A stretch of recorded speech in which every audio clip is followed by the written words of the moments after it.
है, शुभ कार्य में भी व्यवधान आते हैं, लेकिन वो संकट टल चुका है। पुनः हमारे मुख्य अतिथि हमारे बीच में आपको संबोधित करने के लिए आने वाले हैं। ये कोई चाल थी किसी की जिसने लाइट को बंद किया है, लेकिन भाई और बहनों, इससे घबराने की जरूरत नहीं है। हमारा नेता फिर हमारे बीच में आ रहा है, हमारे मजबूत कार्यकर्ताओं को फिर से जो है संबोधित करने के लिए आ रहे हैं। आप लोग सब लोग अपने अपने स्थान पर बैठ जाएं। आप लोग सब लोग अपने अपने स्थान पर बैठ जाएं। हमारे मुख्य अतिथि जी पुनः हमारे बीच में आ रहे हैं और पुनः आपको संबोधित करने वाले हैं। बोलो भारत माता की, भारत माता की जय श्री राम, जय जय श्री राम। नरेंद्र मोदी जिंदाबाद, नरेंद्र मोदी जिंदाबाद, पुष्कर धामी जिंदाबाद। पुनः हमारे मुख्य अतिथि आपके बीच में संबोधित करने वाले हैं। बहनों भाइयों, शांत हो जाइए। बोलिए भारत माता की, भारत माता की। अब जो बोलना था मैं बोल चुका, अब क्रम टूट गया है।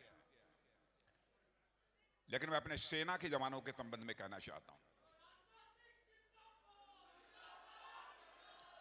मेरे बहनों भाइयों, आपने देखा जिस समय राष्ट्रपति के अभिभाषण पर चर्चा चल रही थी, तो कांग्रेस के नेता श्री राहुल गांधी संसद में खड़े होकर उन्होंने कहा, भारत और चीन की सेना के बीच जब संघर्ष हुआ था गलवान घाटी में, तो उस समय भारत के जवान बड़ी संख्या में मारे गए थे और उनका मानना था कि चीन के जवानों की संख्या बहुत कम थी जो मारे गए थे। हमारे देश के सेना के जवानों का यह कांग्रेस पार्टी मनोबल तोड़ने की कोशिश कर रही थी। लेकिन उसी के एक दिन पहले ऑस्ट्रेलिया के एक अखबार ने, उसमें एक खोजी पत्रकार ने यह लिखा उस अखबार में, जिस अखबार का नाम है क्लेक्सॉन, KLEXON, ऑस्ट्रेलिया का अखबार है। उसने लिखा, लद्दाख में गलवान घाटी में भारत और चीन की सेना के जवानों के बीच जो संघर्ष हुआ था, उसमें चीन के 38 से लेकर 50 जवान मारे गए थे। बहनों भाइयों, यह ऑस्ट्रेलिया के अखबार ने लिखा था। इस तरीके से देश के किसी नेता को राष्ट्रीय सुरक्षा के सवाल पर बयानबाजी करनी चाहिए? इसीलिए मैं कहना चाहता हूं बहनों भाइयों, लगता है कि भारत की राजनीति में यह कांग्रेस पार्टी अपनी प्रासंगिकता खो चुकी है। लेकिन कभी कभी जब देश की जनता कांग्रेस को पराजित कर देती है, तो वही कांग्रेस आकर फिर से उत्तराखंड में दुबक जाती है। और मैं आप सबसे भी अपील करना चाहता हूं मेरे बहनों भाइयों, एक बार उसको एक बार इसको, पर इस सोच से आप बाहर निकलिए। भारतीय जनता पार्टी को आपका पूरा समर्थन प्राप्त होना चाहिए। मैं यही आप सबसे अपील करना चाहता हूं। और जहां तक हमारे वेटरन्स यहां पर होंगे, पूर्व सैनिक होंगे, उनके बारे में भी कहना चाहता हूं। आजाद भारत के इतिहास में किसी राजनीतिक पार्टी ने उनका भी सम्मान किया है तो केवल और केवल भारतीय जनता पार्टी की सरकार ने किया है। 1 रैंक 1 पेंशन का मामला कितने लंबे समय से लटका हुआ था।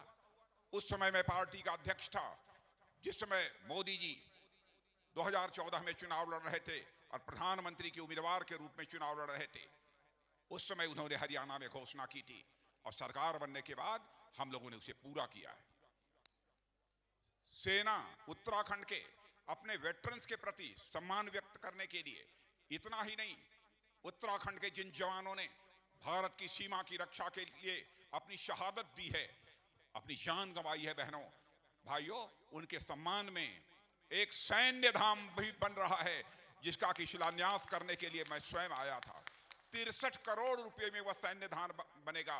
और जिन परिवारों के हमारे सेना के जवान शहीद हुए हैं बहनों भाइयों, उस परिवार के लोग घर बैठे भी ऐसी व्यवस्था की जाएगी, घर बैठे भी वह अपने परिवार के शहीद को यदि श्रद्धांजलि अर्पित करना चाहते हैं तो ससम्मान वह श्रद्धांजलि अर्पित कर सकते हैं। इस प्रकार की व्यवस्था की गई है। बातें बहुत सारी हैं, बहुत विस्तार में जाकर चर्चा करने का कोई औचित्य नहीं है। आगे की भी हमारी कई सार्वजनिक सभाएं हैं, इसलिए इससे ज्यादा कुछ न कहते हुए अंतिम बात यही मैं कहना चाहता हूं, शक्तिलाल शाह को यदि आपने जिता दिया, शक्तिलाल शाह को यदि आपने जिता दिया बहनों भाइयों, और कभी शक्तिलाल शाह ने बुलाया और रतुड़ी कहाँ है? ये हमारे जिलाध्यक्ष रतुड़ी जी। उसके बाद कभी मुझे यहां बुलाएंगे तो बहनों भाइयों, मैं आप सबके सामने आभार व्यक्त करने के लिए आप सबके बीच यहां पर मौजूद रहूंगा। इसलिए इससे ज्यादा कुछ न कहते हुए मैं पुनः अपील करना चाहता हूं कि आप शक्तिलाल जी शाह को कमल के फूल का बटन दबाकर भारी मतों से विजय दिलाएं। आप सबको बहुत बहुत धन्यवाद। जिंदाबाद, भारतीय जनता पार्टी जिंदाबाद। आ गई भाजपा, आ गई भाजपा, छा गई भाजपा।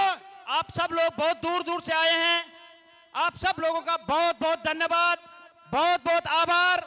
और गाड़ी वाले, जिस गाड़ी में जो व्यक्ति आए हैं उन सबको उचित स्थान पर पहुंचाने का कष्ट करें।